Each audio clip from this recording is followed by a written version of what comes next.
Capítulo 4. Novo continente, novos horizontes. Tyrande ainda estava surpreso por Neon e Charlotte sabermos o que é a aura de batalha. Tyrande: Lizzie, pode cuidar da Ronda sozinha enquanto educo esses dois? Lizzie: claro. Tyrande: obrigado Lizzie. Muito bem crianças, me acompanhem. Tyrande nos guiou até o quarto que dividia com Lizzie durante aquela missão e entregou a cada um de nós uma rolha de papel e uma pena. Tyrande: escutem bem crianças, saber sobre a aura de batalha vai ser muito importante para vocês, já que usam o corpo a corpo como forma primária de combate. A aura de batalha é, em essência, uma forma de manipulação de mana, mas diferente dos efeitos chamativos da invocação mágica, pois é invisível a olho nu. É usado especificamente como uma técnica para aumentar explosivamente o poder físico e a defesa física. Não tem um regime de treinamento específico, o indivíduo naturalmente entenderá como usar quanto treinar seu corpo. Todos os espadachins e lutadores de nível santo ou acima podem usar Battle Aura. Alguns o usam inconscientemente para explicar porque não conseguem explicar suas explosões impermanentes de força durante a batalha. Anotamos tudo com atenção até aquele ponto, mas então fiz uma pergunta interrompendo. Então não é tão estranho conseguirmos usar de forma inconsciente, Tyrande? Sim, mas no seu caso Lawfare, confesso que fiquei um pouco indignado por você não saber. Sua mãe é um espadachim, não é? Desviei o olhar sem graça e abaixei a cabeça enquanto desviava o olhar. Bom senhor Tyrande, é complicado. Em termos de batalha, minha mãe e eu nunca fomos muito parecidos. Tyrande: bom, continuando. A aura de batalha pode ser empregada de duas formas, ofensiva e defensiva. Na ofensiva, espadachins cuja aura de batalha foi totalmente desenvolvida são capazes de cortar pedras em um único golpe, ou liberar um flash da lâmina para atingir um inimigo distante. Além de espadachins, guerreiros, cavaleiros e praticantes de artes marciais também usam a aura de batalha para aumentar a durabilidade de suas armas e ataque físico. Charlotte: então isso significa que eu uso a aura nas lanças de pedra que o Lawfare faz para mim. E se o Lawfare quebrou seu escudo de pedra, quer dizer que instintivamente ele já tem uma aura de batalha totalmente desenvolvida?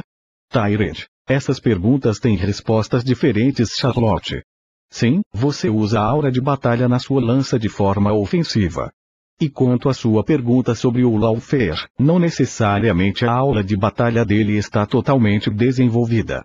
O mais provável é que a força natural dele seja acima da média das pessoas feras sem aura de batalha, e essa força natural, junto à aura batalha latente, emula a força de uma aura de batalha totalmente desenvolvida de usuários com uma força natural standard. Mas reis demônios, por exemplo, têm uma força bruta natural que supera uma aura de batalha totalmente desenvolvida de uma pessoa com força mediana. Claro que no caso dos reis demônios, a força deles, também a resistência que dá a aura de batalha quando usada de forma defensiva. No caso, a forma defensiva seria basicamente usar a aura de batalha como uma armadura. Fiquei pensativo enquanto anotava. Charlotte, por outro lado, estava anotando, bem mais confusa que eu. Holmes prosseguiu bem, continuei aperfeiçoando o meu olho da clarividência graças ao trabalho de vigia diurno. No processo, pude oferecer uma maior garantia de que não seríamos atacados graças à maior cobertura que o meu olho me dava. Também fazia treinos de condicionamento nas mãos nos intervalos, sem usar a aura de batalha. Charlotte aprendeu a usar o arpão e conseguiu adaptar meu treinamento sombra para uma versão de combate armado que praticava em seus intervalos. No fim da tarde, nos encontrávamos com Lizzie e Tyrande no fim de nossos expedientes, e alternavam entre o desafio de acertar um golpe certeiro e treinamentos para aprender a usar a aura de batalha de forma consciente, tanto na forma ofensiva quanto na defensiva. Os treinos para usar a aura de batalha estavam indo bem, mas mesmo sentindo que chegamos cada vez mais perto, não conseguimos acertar um golpe direto.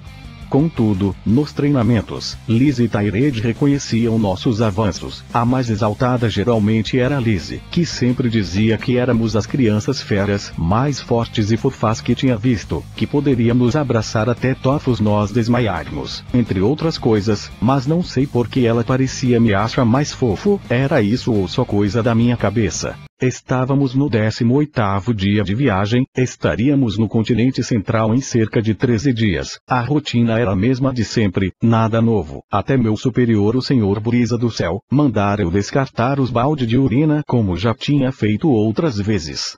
Tudo corria bem até minha maldita audição aguçada de pessoa para captar sons de gemidos. Uma das vozes que gemia reconhecia como a voz de Lizzie. Minha mente. Não pode ser. Ela faria mesmo isso no meio da tarde. Talvez uma espiadinha só para ter certeza. Não, eu tenho que manter o foco. Depois de descartar o balde, voltei a meu posto e não consegui tirar os sons de gemido da cabeça. Em um dos meus intervalos, que veio poucos minutos depois, resolvi usar o olho da clarividência para ver o que Lizzie estava fazendo. Graças à prática que tive como vigia, ajuste facilmente o ponto de foco e vi nitidamente algo que não precisava ter visto. Era uma imagem digna de um Itaí, Lizzie no meio e 2 marinheiros na frente com 2 atrás ao mesmo tempo. Fiquei em choque e não quis arriscar socar o mastro para não quebrar ele graças a uma possível aura de batalha usada acidentalmente. Voltei a meu posto quase em piloto automático com a cabeça pensando 1000 coisas. Minha mente. Ok, ela é pervertida, mas isso não faz dela automaticamente uma má pessoa. Mas todas aquelas vezes em que nos achou bonitinho, será que ela chegaria nesse ponto? Eu deveria mesmo estar tão nervoso agora. Nunca passei por isso antes, e passar com a experiência de 24 anos da minha antiga vida e os 7 anos desse corpo aqui seria muito estranho. Fiquei remoendo essas ideias até a noite. No desafio do golpe direto que fizemos naquela noite, apanhei bastante de Tyler. Era óbvio que ele tinha notado que eu estava distraído. Charlotte foi bem como sempre, e antes de nos levarem para as camas, Lizzie disse algo inusitado. Lizzie. Tyred, posso conversar com Laufer um minuto aqui no convés? Tyred, tudo bem, mas não demore. Lizzie, tudo bem para você, Laufer?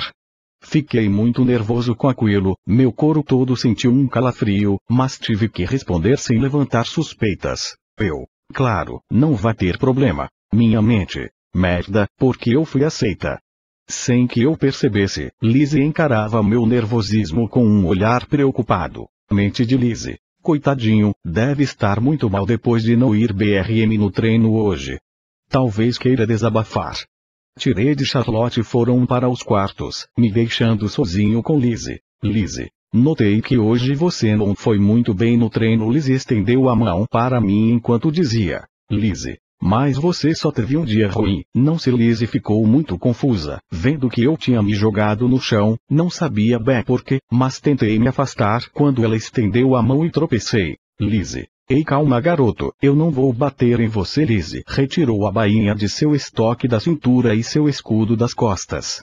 Pensando que ela queria fazer algo errado, corri e me escondi atrás do mastro.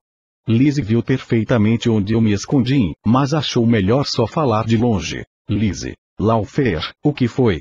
Diga logo qual o problema.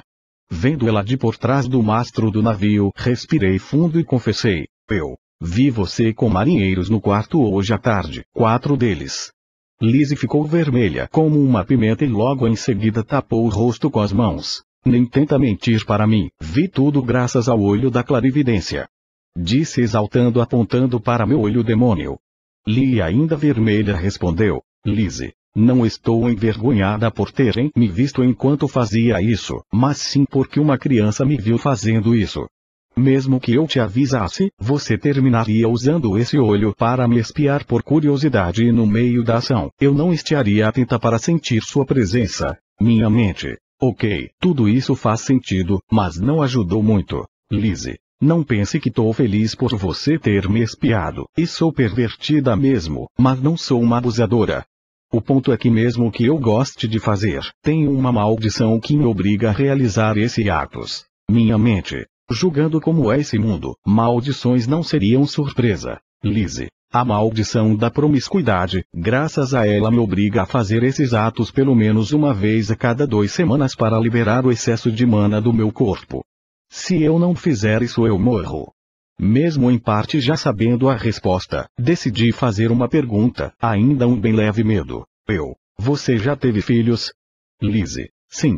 Nesses meus mais de 200 anos de vida, tive vários filhos, nunca abandonei nenhum. Eu sempre cuidei de todos eles até terem idade para se cuidar sozinhos. Vendo que tudo o que ela dizia parecia honesto, saí de trás do mastro e caminhei calmamente até Lizzie. Fiquei frente a frente com Lizzie e sabia o que tinha que fazer naquele momento. Desculpa por isso, é que os últimos meses foram bem complicados para mim. Eu já tô preocupado com algumas coisas e acho que ter te espiado antes do que você me disse me fez pirar pensando no pior. Lizzie, entendi. Então por que não olhamos um pouco as estrelas e você me fala mais sobre o que te preocupa? Nos sentamos, cada um em um caixote vazio e continuamos a conversa. Tyrande, que estava indo começar a ronda, nos viu e decidiu ficar de olho. Bom, sobre o que me preocupa, tem tudo que eu já contei sobre meus pais e minha irmã, o fato de eu ter que cuidar da Charlotte, o que me assusta também, mesmo sabendo que ela é forte e também me ajuda e cuida de mim. Eu quero muito encontrar minha irmã, mas não sei como. Só tenho esse olho para ajudar, mas quanto mais longe está o que eu quero ver, mais difícil é de controlar e ver direito o que eu preciso, além do gasto de mana ser maior dependendo da distância. Lizzie, entendo, quem sabe poderia ser possível criar uma magia para facilitar encontrarmos ela, mas nenhum de nós tem a experiência e habilidade em área para isso. Ficamos quietos pensando por uns segundos até que Lizzie propôs algo. Lizzie, e se eu procurasse sua irmã para você? Ouvindo aquilo me senti muito feliz. Sério mesmo? Você não vai estar muito ocupada com seu trabalho de aventureira? Lizzie, não tanto quanto você pensa, de Ranca e S pagam muito bem, além do mais tenho outras fontes de renda. Pelo que me contou, ela está no continente central, se estão usando ela da forma que disseram que estão usando ela, sei onde procurar. Muito obrigado, senhorita Lizzie. Fui dormir louco depois de jurar para Lizzie que nunca mais espiaria ela de novo. Então a nossa rotina continuou normalmente. Durante um dos meus intervalos, decidi escrever uma carta para os meus pais, antes que eu percebesse, o penúltimo dia de viagem. Naquela noite, mais uma vez, realizamos o desafio do golpe perfeito. Eu fui primeiro. Ataquei primeiro com minhas sequências normais, depois para confundir Tyrande comecei a usar fintas roçando partes de sua armadura. Em um desses golpes rocei o capacete dele novamente, com meu soco direto de esquerda. Queria dar um gancho de direita, mas meu corpo estava a uma distância muito curta para um gancho convencional. Tyrande notando isso quis me agarrar, mas improvisei uma cotovelada de direita que acertou Tyrande no queixo. Depois de receber o golpe, Tyrande se afastou. Tive a impressão de ver ele cambalear ligeiramente no processo e logo o aventureiro disse: Tyrande, finalmente conseguiu Lawfare, bom trabalho. Depois foi a vez de Charlotte, que começou atacando de frente, mas conforme atacava, mais a direção das estocadas mudava. Os ataques, além de serem imbuídos com a aura de batalha, começavam também a ser imbuídos por magia de vento. Mesmo assim, a defesa de Lizzie continuava firme como uma montanha. Em um último esforço, Charlotte usou magia de vento para empurrar a lança em uma forte corrente de ar, coisa que atrapalhou Lizzie e reduziu seu campo de visão por um momento que Charlotte aproveitou para usar ir rapidamente até Lizzie pelo lado direito e chutar ela bem nas costelas. Lizzie deixou seu escudo cair e aplaudiu por um breve momento. Lizzie, muito boa, foi bem engenhosa, parabéns Charlotte.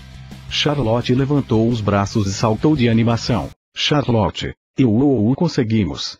Charlotte me abraçou quase pulando nos meus braços e depois que me soltou me deu um beijo rápido na boca. Aquilo me fez entrar em estado de choque, mas era um estado de choque positivo, se é que isso existe. No entanto, o choque positivo acabou quando cai no chão, tropeçando em uma tábua solta e batendo de cabeça no convés. Fiquei meio grogue com a queda e fui levado para o quarto, me lembrando de uma música do meu mundo original. E fixa o olhar, fico te olhar, vou te falar, fui a lona com o seu amor me pegou, você bateu tão forte com o teu amor, nocauteou, me tonteou, veio à tona, foi a lona, foi que eu, seu amor me pegou, você bateu tão forte com o teu amor,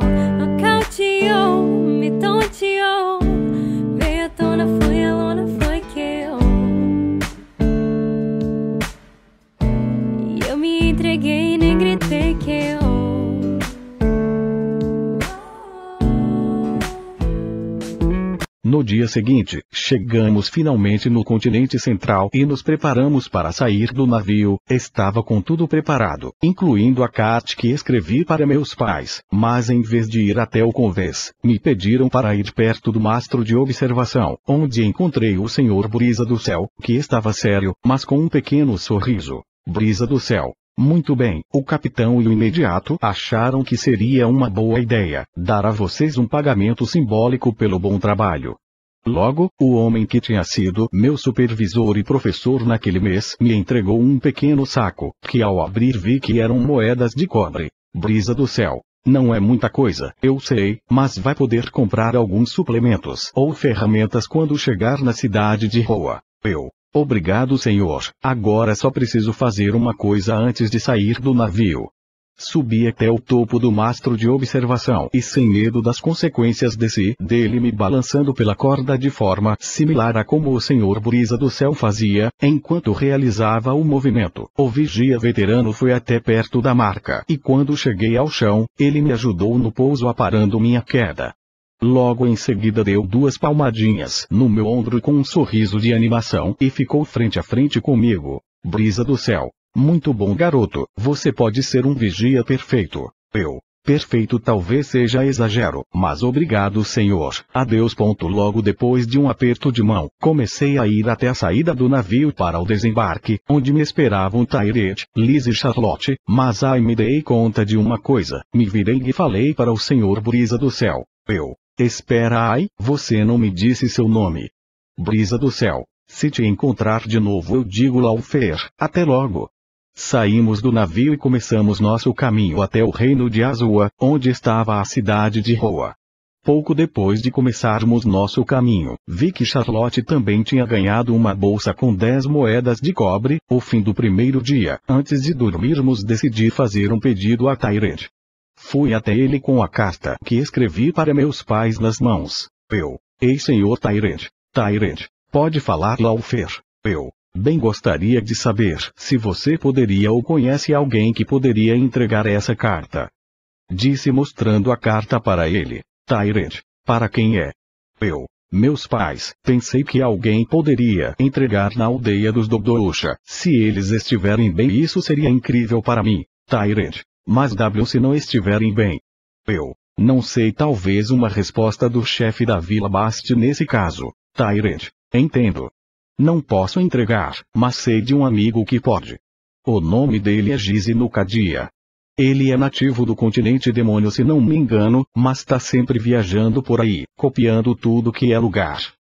Se for como vocês, deve ser forte. Tyrant. Ele não é exatamente forte, mas tem boas qualidades. A habilidade dele para mapear e desarmar armadilhas já nos salvou algumas vezes no passado. Ele cozinha bem também. Mas a habilidade de combate ele não tem quase nenhuma. Espera, dá para se tornar aventureiro rank S sem saber lutar. Tyrant. É possível, mas muito raro se tornar aventureiro sem se destacar em combate direto. Ele conseguir faz o caso dele no mínimo bem destacável. Enfim, quando encontrar ele por aí, conto sua situação e peço para ele entregar a carta. Combinado, senhor Tyrant. Entreguei a carta para o aventureiro, esperando o melhor. O caminho levou alguns dias, mas foi tranquilo, até que finalmente chegamos na cidade de Roa. No caminho até o castelo dos Greiret, vi o que parecia um ninho de passarinho, ninho que parecia vazio e tinha manchas de sangue. Cheguei perto e vi que tinha um ovo. Tendo pena da criatura que poderia estar dentro daquele ovo, resolvi pegá-lo e com uma cesta e pedaços de tecido que comprei, acomodei o ovo para levá-lo comigo nas mãos. Algumas horas depois, o prefeito nos recebeu junto a seu pai e sua esposa. Dentro da mansão dos Greiret, pude ver diversos móveis chiques e muitas mulheres fera trabalhando como empregadas. Eram meio lobas, meio gatas, meio coelhas, meio esquilas. Eram tantas que quase pareciam uma obsessão ou fetiche dos homens da família. Quando o prefeito nos atendeu, eu e Charlotte nos apresentamos e junto a Liz e Tyrant resumimos nossa história. Nossa história comoveu o prefeito Philip e principalmente sua esposa, até o pai do prefeito chorou algumas lágrimas. Logo depois falamos de nossas habilidades, incluindo habilidades de combate, e felizmente fomos aceitos como empregados. Agora só nos restava esperar uma função, mas quando ninguém esperava, o pai do prefeito propôs algo.